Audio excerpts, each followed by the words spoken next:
Perkenalkan, nama saya Christian Nathanael Ginting. Saya dengan NIM saya 22052081. Dengan ini saya ingin mempresentasikan hasil tugas saya, yaitu dari tugas sistem operasi lanjutan yang bertemakan Linux Permission. Nah, apa itu Linux Permission? Dari Linux Permission ini ada tiga, yaitu dari konsep dasar, peran permissions, pentingnya permissions. Nah, konsep dasar permission itu, permission pada Linux itu dapat mengontrol akses pengguna pada file dan directory. Terus dia ada tiga jenis dasar, yaitu read, write, and execute. Terus dalam jenis semua permission memiliki peran tertentu dalam memberikan akses. Yang kedua, peran permission yaitu memungkinkan pengguna membaca isi file, write. Permission mungkin memungkinkan pengguna mengubah file dan mengeksekut permission, dan memungkinkan pengguna menjalankan file jika berupa program atau script. Nah, tiga yaitu pentingnya permission. Permission itu sangat penting dalam menjaga keamanan sistem Linux dan mengatur permission yang tepat.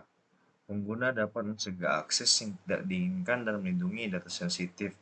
Ya, misalnya kalau uh, akun guest gitu, ya mereka nggak bisa melihat file-file admin gitulah istilahnya.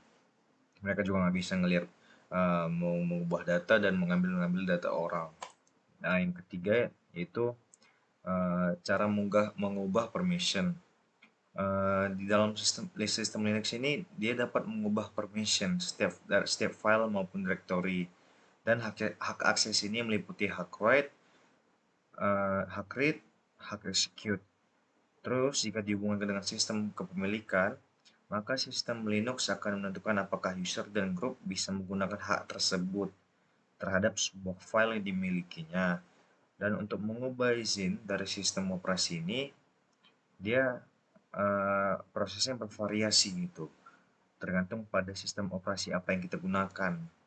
Dan di sini saya juga membuat langkah-langkah untuk beberapa sistem operasi utama. Dalam mengubah permission ini, mengubah izin nih tentunya, itu yang pertama itu bisa membuka terminal pada laptop atau komputer uh, kalian gitu. Dan yang kedua itu menggunakan perintah gimana, chmod gitu. Dan dia kalau misalnya itu chmod terus ditulis nama file atau folder. Contoh yang dari sini bash salin code chmod 755 file gitu. Di sini yang 755 berarti pemilik memiliki izin baca, tulis, dan eksekusi. Grup dan lainnya memiliki izin baca dan eksekusi. Mengubah pemilik dan grup file atau menggunakan count base. Salin ini salin kodenya. Count user group file txt. Mengubah pemilik dan grup dari file folder. Yang kelima yaitu viewing permission atau melihat kepemilikan dan hak akses dari setiap file pada sistem Linux. Jadi bisa dapat digunakan lah menggunakan perintah is dan menambahkan option garis L gitu. Jika ingin melihat secara keseluruhan dengan file-file tersembunyi, maka option yang digunakan adalah -LA. Sebagai contoh, jika user ingin melihat kepemilikan dan hak akses semua file yang ada di dalam directory strip home. Nah, di sini ada juga jenis-jenis permission. Yang pertama itu file permissions, number of link, owner name, owner group, file size, dan time or less modification, dan file directory name. Nah, yang pertama file permission itu menunjukkan permission dari file dokumen kita. Yang kedua, number of link itu menunjukkan berapa link yang dimiliki oleh file tersebut. Yang ketiga, owner name. Bagian ini menunjukkan user yang memiliki file tersebut. Yang keempat, owner group. Bagian ini menunjukkan grup yang memiliki file tersebut. Yang kelima yaitu file size. File size ini itu menunjukkan ukuran dari file, yang terlihat bahwa file dokumen kita berapa berapa byte atau berapa megabyte gitu. Yang keenam itu adalah time or less modification, yaitu kayak dia menjelaskan informasinya, menjelaskan kalau kapan file tersebut diubah atau kapan file tersebut dimodifikasi gitulah. Contohnya kalau misalnya filenya dokumen PPT. Nah, jika kita mengubahnya menjadi dokumen, jika kita mengubah namanya menjadi dokumen kamu PPT, dia akan bisa terlihat gitu waktunya kapan diubah filenya tersebut.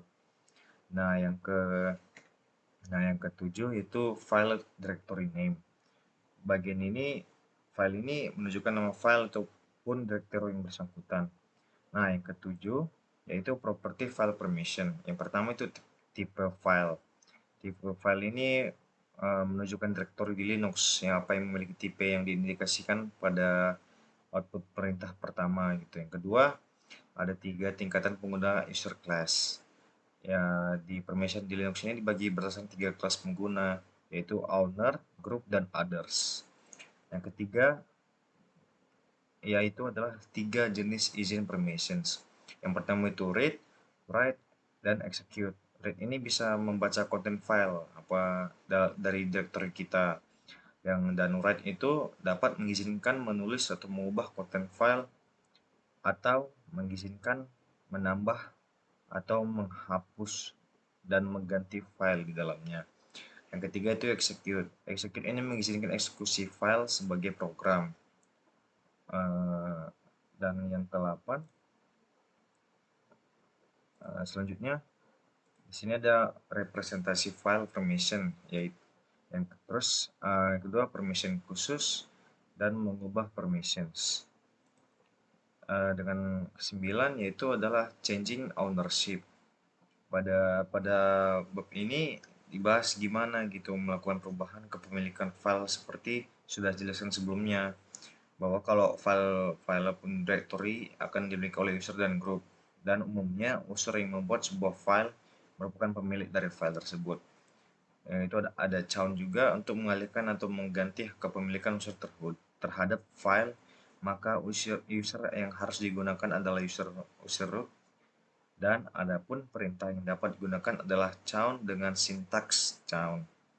Yang ketiga itu ada chgrp untuk mengalihkan atau mengganti hak kepemilikan grup terhadap file atau directory, dapat menggunakan perintah tersebut dengan sintaks. Dan yang ke-10 ini ada changing permission gitu, mengganti hak akses yang diberikan kepada pemilik sebuah file maupun directory, dan ditentukan oleh bagian file permission yang ada setiap pada file. Berikut dari presentasi saya mengenai tentang hal Linux permission. Begitu, demikian presentasi Linux permission saya. Terima kasih.